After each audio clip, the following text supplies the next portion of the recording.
Donald Trump Venezuela पर ही रुकने वाले नहीं हैं। उन्होंने 4 और देशों को धमकी दे दी है, भारत को भी धमकाया है। ट्रंप ने साफ साफ दुनिया को संकेत दे दिया कि कोई भी अमेरिका का दोस्त नहीं है। जो ट्रंप को खुश रखेगा वही बचेगा, वरना सब नपेंगे। सबसे पहले सुनिए कि ट्रंप कैसे भारत पर ज्यादा टैरिफ लगाने की धमकी दे रहे हैं। फिर बताऊंगी कि वेनेजुला के बाद ट्रंप और किन 4 देशों पर मिलिट्री एक्शन ले सकते हैं।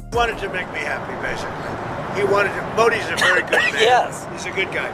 He knew I was not happy, and it was important to make me happy. They do trade, and we can raise tariffs on them very quickly, and it would be People are very afraid bad of for that. them. Donald Trump ने रूस से कच्चा तेल खरीदने को लेकर भारत पर और ज्यादा टैरिफ लगाने की चेतावनी दी है। इसके साथ ही ट्रंप ने कई और देशों को सीधे सीधे धमकाया है। ट्रंप ने मेक्सिको, क्यूबा और कोलंबिया को खुली चुनौती दी है। इन देशों पर ट्रंप ने ड्रग्स बनाने और कार्टेल को पनाह देने का आरोप लगाया है। ट्रंप ने कहा कि अगर ये देश भी नहीं सुधरे तो इनके साथ भी ऐसा ही सलूक किया जाएगा। क्यूबा के बारे में उन्होंने कहा कि वो देश अभी एक नाकाम देश है। मेक्सिको का जिक्र करते हुए उन्होंने दावा किया कि वहाँ ड्रग कार्टेल देश चला रहे हैं, ऐसे में अब हमें ही कुछ करना होगा। कोलंबिया के बारे में ट्रंप ने आरोप लगाया कि वहाँ कोकीन की 3 बड़ी फैक्ट्रियां हैं।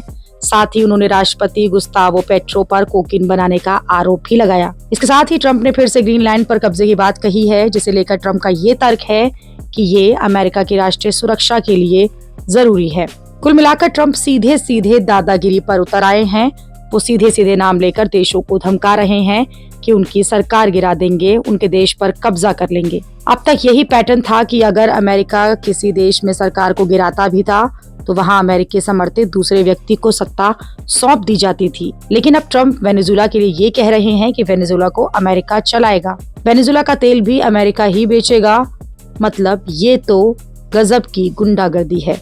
लेकिन अब सवाल उठ रहे हैं कि ट्रंप किस हक से ये सब करेंगे, उनके पास क्या अथॉरिटी है, वो कैसे कोलंबिया की सरकार को हटा देंगे, कैसे वो डेनमार्क से ग्रीनलैंड छीन लेंगे। ये तो सरासर ताकत का गलत इस्तेमाल है। इतना ही नहीं, ट्रंप के निशाने पर ईरान भी है। ईरान में भी तख्तापलट की खबरें चल रही हैं। ट्रंप भी साफ साफ ईरान को धमकी दे चुके हैं। यानी ट्रंप रुकने वाले नहीं हैं। अगर अभी दुनिया ने मिलकर ट्रंप को नहीं रोका तो कल को किसी का भी नंबर आ सकता है।